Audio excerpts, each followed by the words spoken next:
name's Steve, and today we'll be going over the Figma Max Factory action figure series 439 Tanya Degurechaff. I think that's how you say it. From Saga of Tanya the Evil. Now, main reason I bought this, just because usually if there's a Figma of an anime that I thoroughly enjoyed, or even just generally enjoyed, I usually pick up the Figma figures. So when she came out, initially I didn't mean to pass on her, but I took too long. I'm paying for my order, so they canceled it, and then I was like, well, screw it, I'll just pre-order on Big Bad, because after shipping, it's going to be about the same price, so I was going to do that. But then, Amiyami got a pre-owned one that was the Goodsmile shop exclusive, so it has the extra faceplates. So yeah, decided to hop on it. Actually got it cheaper than what the normal one went for. And as you can see, still sealed. Still got the tape still attached, which is cool. At least I'm pretty sure it's still sealed. Yep, that tape hasn't been broken. That tape hasn't been broken. We are good to go. But what's so special about this exclusive in particular is you get an extra faceplate here, which is the reason I wanted it, because for the most part, usually I don't get a lot of the Goodsmile shop exclusives because it's just like extra 20 bucks. It's kind of got to be something sweet, and for the most part, it's like, is a faceplate really worth an extra 20 bucks? But to be fair, this one's actually going to probably be the one I'm going to end up posing her with. And it's literally the exact, I'm just noticing it, it's the exact same face, but different colored eyes. But these eyes are more important to the story. But if you guys haven't seen the anime, I recommend it. If you like your isekais, people getting transported to another world, this one's pretty good, even though it's a little crazy. God, because it's one of those, like, I kind of consider her more of like a villain in the show. Like, she's not a good person, or he isn't a good, I'm not sure how to refer, I'm just gonna call her she. Everybody else does, might as well, but in like previous life, it was a dude. But anyways, but there is actually, like, it seems like more evil people in the TV show, especially if you watch the movie. So, you're rooting for her, but sometimes it doesn't seem like you should be. But anyways, we're just going to get into this figure, so without further ado, for the packaging, kind of got like this bleak vibe going on to it, because there's just like a lot of grays, blacks, which kind of matches the show. On this side, you get her striking a pose. This side, you get some crazy eyes. On the top, fairly basic stuff. On the back of the package, just shows some of the stuff she comes with, what you can do with her, and some stuff I can't understand on the bottom, some legal mumbo jumbo, and the Goodsmile shop sticker right there. But anyways, let's get her opened up out of her cardboard prison. Alright, so now that we got Tanya opened up out of her cardboard prison, first and foremost comes with the Figma bag, probably the most important accessory in the entire thing, because it contains, well, after you open your stuff, this is where it's going to end up, unless you decide to put it back in the box. Then, it's not quite as useful, but still really appreciate that they give us the little Ziploc bag. You can write the names on it of goodies, because for the most part, I probably should start throwing away some Figma boxes and just using the bag and storing them. But yeah, I just keep them around just in case if I decide I don't want Tanya anymore. At least I still have her box. And especially since I got the Goodsmile shop one, it's usually a good idea to keep the box anyways. Value reasons, but then again, that's not really how I collect for the most part. But still cool. It comes with the baggie. You also get the articulated Figma stand, which I didn't already previously assemble. For this one, it's definitely a necessity, especially because she's going to be so front heavy that, and the way the outfit's set up, she's kind of more meant to be hovering, if you will, replicating how she was in the TV show. So definitely good that she has a stand. It pegs in right into the center of her back here. See how easy it is to put it on this one. Not too bad. Definitely gonna probably have to tighten it up a little bit, but as you can see, holds on to her very nicely. And then for some of her other, well, actually, before we move on, also comes with this little attachment piece. Again, like I mentioned in a lot of these Figma videos, I mainly only use this one if the character has like long hair or something on the back that kind of hinders the hinge right here. So you can kind of angle it and get a little bit more space there. But for the most part, don't really need it for her. So probably be skipping on that one. And then I still have it currently in the baggie, but it does come with an extra hand joint just in case you do randomly break it. Then moving on to her other accessories, she's got a gun, which it's a very World War II looking gun. As you can see, it's got like the little bolt action right here. I got the clip on the bottom. Does the clip come off? Clip does not come off.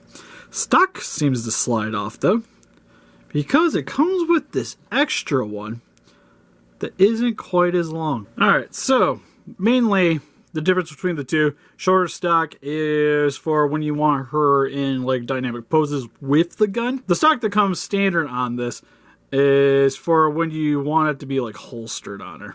Also would help if I had this in the right upright position. But it does come with some straps, which you hook them on. That just pegs there. This pegs down here. This is a little bit terrifying.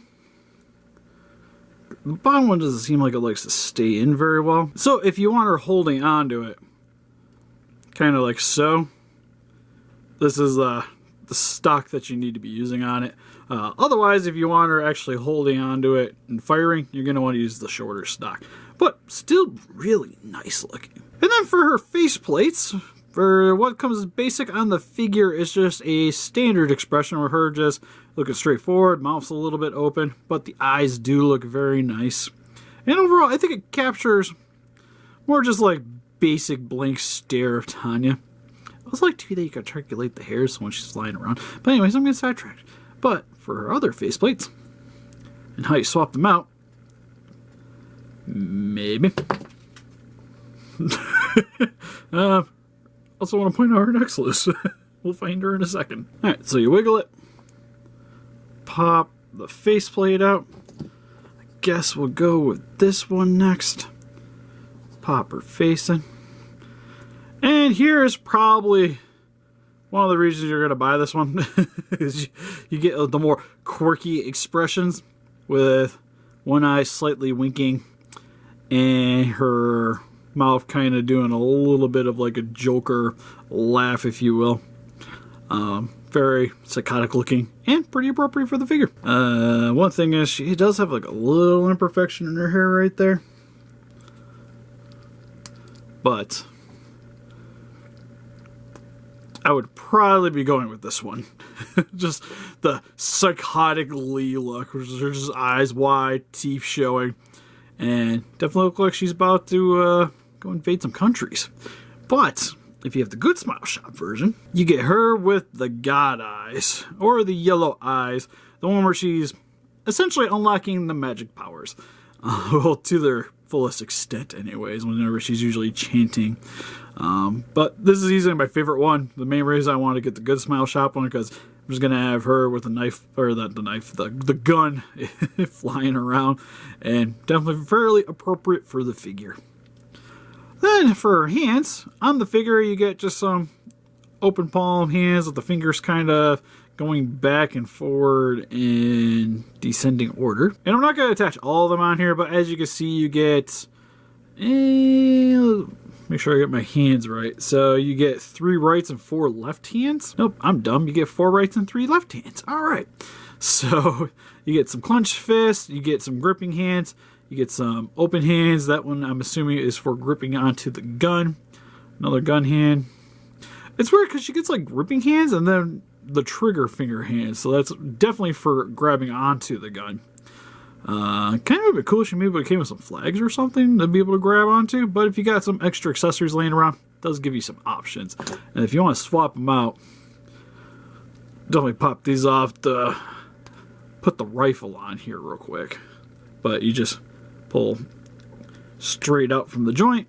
You want to try to minimize rotating as much as possible because that's generally when you're going to snap the joint off, especially with these being so tiny. But slides on pretty good. God, these things are problems of figure collecting. Posing. There we go. Alright. Bam! Not my best first attempt, but we'll fix it with the pictures. But pretty sweet, if I do say so myself. Then moving moving on to the rest of the figure here, the hair looks very nice where you get some of the bangs in the front, where you get like shorter bangs, a little bit longer ones, where the hair kind of short but kind of flowing off to the sides a little bit, and then the little ponytail in the back here. The jacket here is definitely meant for colder climates, where you got the little collar here, which is its own separate piece, which you can take off if you really wanted to, as you guys saw earlier. But coat looks nice, done in a military green, where you have the straps here holding on to the ammo belt and her giant magical device that helps her fly around, which this is actually done in a nylon. It's like a nylon hose in here, which can come out. So if you don't want this in there, it does give you some options. But for the most part, it's just your, I don't want to say standard military coat, because it's definitely not meant for a standard sized body. But it does have like some little pockets here. You got the zipper on the front with some metallic, it's more like gunmetal. It would be kind of cool if you could maybe like pop these ammo pockets out, or maybe like swap some stuff in to get them to use. But as you can see, you get the straps here on the sides, comes around to the back here, where you got those extra little straps holding on to the lower section of her legs. One thing is she definitely has some giant gaps here on the back here, which are mainly here for the articulation. So you have her legs bending and it looks fairly normal. But when you straighten them out, it's not the best look, but yeah, you got some sacrifices for articulation here and there for her leg. With God, it almost kind of looks like she has like a metallic, like robotic leg, but it's just armor plating on the here with it's kind of like a tiny little ski, because it's mainly this one that's for the propulsion. It'd be kind of nice on the bottom here to maybe have like the jet hole or whatever, but it's just pretty basic coloring, nothing too complex. You got her little shoe over here, which is actually about the same size. It's kind of cool. And then the country flag on the front. And then for her articulation, head can look up about that far, down about that far, a little bit of a wiggle side to side, can rotate all the way around. As I mentioned earlier, this can also articulate and rotate a little bit if you want. Now for her arms, these can actually pop out if you want to have a little bit better articulation. As you can see, they can definitely get some forward motion, decent back motion, so you kind of get her like in a free fall if you want. It can rotate all the way around, and crazy wiggle there. Also has a nice bend at the elbow, rotation at the hands, bend at the hands, can only go in one direction. Same technically, you have rotation here at the elbow as well. For the chest section, a lot of play side to side, forward and back. A little bit of rotation, but nothing too crazy because of the straps on the back here do get in the way. A little fanny pack can actually articulate two up and down. No real side to side, but you do get a little bit forward and back just to kind of help with the leg articulation. You can also stretch this in and out to help with the articulation as well. Legs can go outwards about yay far, inwards about that far. Decent bend at the knee. Also rotation at the top of the thigh. Nothing at the knee though. And for the feet, can rotate a little bit side to side and move forward and back. And oddly enough, no articulation at the toes. And for quick comparisons, I guess we'll start with something that is a Figma with some Estes Figure Arts Sailor Moon figures with Sailor Uranus and Sailor Neptune. And I guess we'll start with some Figmas from Puella Magi Madoka Magica, which what we have here is two Madokas, one in the schoolgirl outfit and one in the magical girl outfit. And here she is some Guyver figures from Figma, which freaking tower over this figure. With Guyver 3 and Guyver 2 OVA version. Here she is some other random Figmas of Hentai Kamen and Midoriya Oriamano's Deku from My Hero Academia. And because we have to have some kind of kaiju related things in these videos, here she is with some NECA figures with Leatherback from Pacific Rim and Godzilla 1962. So overall for the Figma Tanya, this figure is actually pretty nice. It comes with a decent amount of accessories, actually surprisingly a lot more articulation than I thought it was going to have for such a small figure. Now, I kind of wish you could take off the magical pack on her. Might have been kind of nice just so you could have a little bit more options for your display. But for the most part, if you're buying this, you're probably going to be having her like flying around anyways, like you've seen in the TV show. And I think she replicates that very nicely. While I like the standard version, I think this is one of the times where the Goodsmile version definitely stands out because it comes with a key piece from the TV show, while the other ones usually only come with something that's like usually like episode specific or just something that's kind of cutesy, like how Rika came with like the hot dog that you seen him eat in one of the episodes, or Amelia had a larger crystal for a spell. And well, that stuff's kind of cool, but I feel like more or less unnecessary unless you're hardcore into those particular animes. While her accessory for a Goodsmile shop, she actually uses quite a bit throughout the series and even in the movie. So if you're going to buy this one, I definitely would try to pick up the Goodsmile version.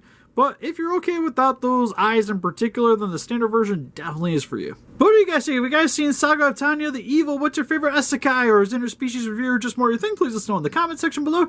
And we also have an Instagram, Patreon, Facebook, and Pinterest. If you guys like keep up to date with the channel and donate, we'd greatly appreciate it. And help us defeat those kaijus by hitting that like button, subscribe, become a ranger today. We'll see you guys in the next video. Bye-bye.